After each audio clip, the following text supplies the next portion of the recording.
قد نعلم انہ لیحزنک الذی یقولون. اب بڑے یہ ایک سخت قسم کے ٹاپک کی طرف روئے سخن جا رہا ہے. یہ وہ آیات ہیں جو دنیا میں پڑھنا گستاخی شمار کی جاتی ہے. یعنی قرآن حکیم میں اتنی سخت آیات نبی علیہ السلام کے حوالے سے. اسی لیے آپ دیکھیں کہ اس میں حالانکہ بالکل سنگولر کے سیغوں سے نبی علیہ السلام کو ڈائریکٹ اللہ تعالیٰ خطاب کر رہا ہے، لیکن آپ احمد بریلوی صاحب کا ترجمہ اٹھائیں گے تو وہ ترجمہ کر دیں گے اے سننے والے، یعنی آڈینس جس کے اوپر قرآن پڑھا جا رہا ہے اس کو کہا جا رہا ہے. حالانکہ نبی علیہ السلام کو کہا جا رہا ہے، آپ کے ذریعے سے ہمیں بھی ہے، لیکن اس کے اولین مخاطب اللہ کے محبوب ہے صلی اللہ علیہ وسلم. لیکن یہ اب یہ میرے پاس جو ترجمہ رکھا ہوا ہے یہ پیر کرم شاہ صاحب کا ہے، انہوں نے بریکٹ میں لکھا ہے اے حبیب. اب آگے چل کے پتہ نہیں کیا کرتے ہیں، جب وہ سخت آیات آئیں گی وہ پھر تفسیر میں اپنا روح راضی کر لیتے ہیں. بے شک ہمیں خوب معلوم ہے کہ یہ جو باتیں کرتے ہیں یہ آپ کو رنجیدہ کرتی ہیں. قد نعلم انہ لیحزنک الذی یقولون، جو یہ آپ کے بارے میں باتیں کرتے ہیں نا، یعنی کبھی قرآن کو جھٹلا دیا، کبھی آپ پہ پھپتیاں کس دی، کبھی کہہ دیا کہ یہ کیسا رسول ہے بازاروں میں چلتا ہے،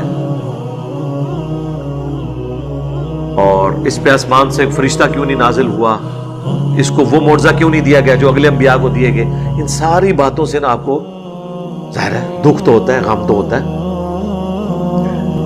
اور میں نے آپ کو سورۃ الانعام کے سٹارٹ میں آپ کو بتایا کتنا، میں نے تقریباً 40 منٹ لگائے تھے کہ اس کا مرکزی ٹاپک یہ ہے کہ اس نبی کو معجزہ کیوں نہیں دیا گیا، اور اس کا جواب اللہ نے دیا ہے کہ اس نبی کا معجزہ ہے قرآن. اس لیے دیکھیں یہ پوری سورت قرآن کے گرد گھومے گی کہ جس طرح اگلے انبیاء کا معجزہ ہوتا تھا فزیکل فینومینا آف نیچر کو توڑنے والا جس پہ دعوی نبوت تھا، ایسے حضور کے کئی معجزات ہیں. دعوی نبوت والا معجزہ جس طرح موسیٰ علیہ السلام کے لیے لاٹھی تھا، حضرت عیسیٰ علیہ السلام کے لیے مردوں کو زندہ کرنا تھا، اور باقی پیغمبروں کے لیے حضرت صالح علیہ السلام کے لیے اونٹنی کا معجزہ تھا. اس طرح کا جو معجزہ ہے نا وہ ہمارے نبی علیہ السلام کے کیس میں قرآن ہے. تو اے نبی ہمیں خوب معلوم ہے کہ آپ کو بڑا دکھ ہوتا ہے جب یہ آپ کے بارے میں باتیں کرتے ہیں کہ اس کو پیغمبر کو معجزہ کیوں نہیں دیا گیا. اور یہ یاد رکھیے گا سورۃ الانعام اس وقت نازل ہوئی ہے جب 2/3 قرآن نازل ہو چکا ہے. یہ مکی دور کی آخری صورت ہے. 13 سال حضور کا یہ باتیں سننی پڑی ہیں کہ تم کہہ رہے ہو کہ فلاں پہ عذاب آ گیا، فلاں نبی یہ کرتا تھا، تم بھی کر کے بتاؤ نا یہ سب کچھ. تو جب یہ آپ کے بارے میں باتیں کرتے ہیں تو آپ اللہ تعالیٰ دیکھیں کیا جواب دے رہے ہیں. ہائے ہائے فَإِنَّهُمْ لَا يُكَذِّبُونَكَ، تو اے نبی بے شک یہ تمہیں تو جھوٹا نہیں کہہ رہے، وَلَكِنَّ الظَّالِمِينَ بِآيَاتِ اللَّهِ يَجْحَدُونَ، بلکہ یہ ظالم تو اللہ کی آیات میں جھگڑا کر رہے ہیں. اے نبی یہ اگر کسی کو ٹینشن لینی ہے یا کسی کو اس بات کا غم ہونا چاہیے تو مجھے ہونا چاہیے، کیونکہ یہ آپ کا جو انکار کر رہے ہیں وہ اس وجہ سے آپ کو تو مانتے ہیں بحیثیت انسان کے، اللہ کے نبی کو صادق اور امین نہیں مانتے تھے، آنکھوں کا تارا نہیں مانتے تھے. آج اگر یہ آپ کے خلاف ہوئے نا تو میری وجہ سے ہوئے. ہائے ہائے ہائے. اور ہم بھی آپ کو کہتے ہیں کہ اگر آج لوگ آپ لوگوں کے خلاف ہیں تو آپ ٹینشن نہ لیں، یہ اللہ اور اس کے رسول کی وجہ سے ہوئے ہیں. ان کو جہنم میں جانے دیں اگر یہ بات نہیں مانتے، ہمارا کیا لے رہے ہیں.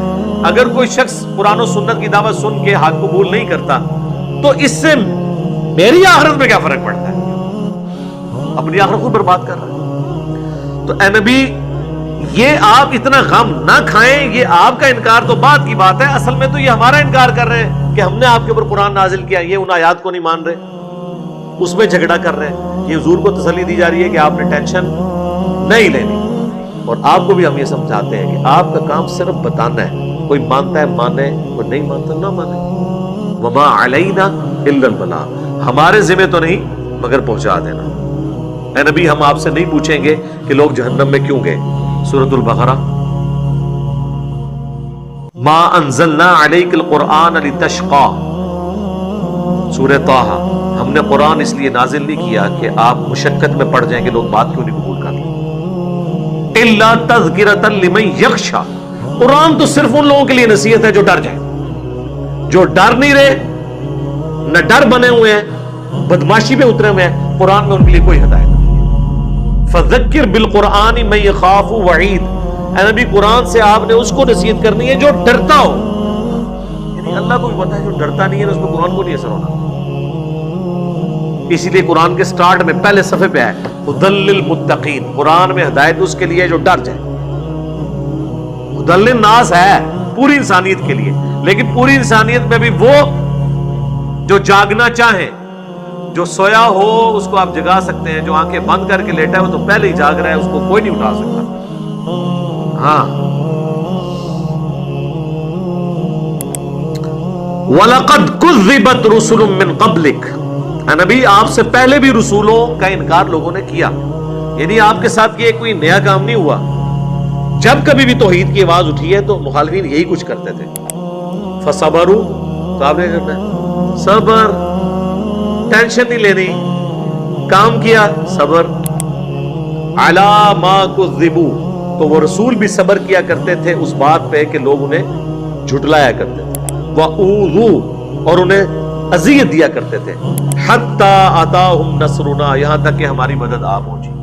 اب مدد آ پہنچی آپ کے نزدیک تو شاید یہ ہوگی کہ مدد آ پہنچی اور سارا نہیں کلمہ پڑھ لیا 90 لاکھ نے. 90 لاکھ نے بھائی کدے بھی نہیں کلمہ پڑھیا، نہ کسی نبی دے ہاتھ تو نہ کسی بابے دے ہاتھ، نہ اینی بادی سی ادو گھوڑے ویسے ہی لتر مارن گے 90 لاکھ. اللہ کی مدد کیا آئی کہ نوح علیہ السلام کے 78 ایمان والے ان کے ساتھ بچا لیے گئے اور ان کا بیٹا، ان کی بیوی اور پوری قوم غرق. یہ مدد آئی. لوط علیہ السلام کی 2 بیٹیاں بچا لی گئی ان کے ساتھ، ان کی اپنی بیوی اور پوری قوم پتھروں کی بارش سے برباد. یہ مدد آئی. سر اے مدد بڑی ڈاڈی جے، اے مدد نہ لگیا ہے کہ مخالفین کچلے گئے. کلمہ نہیں کسی نے پڑھا. وَلَا مُبَدِّلَ لِكَلِمَاتِ اللَّهِ، اور اللہ کے کلمات بدلنے والے نہیں. مراد یہ کہ اللہ کی ایک سنت ہے، ایک طریقہ ہے. اللہ نے انسان کی نیچر ایسی بنائی ہے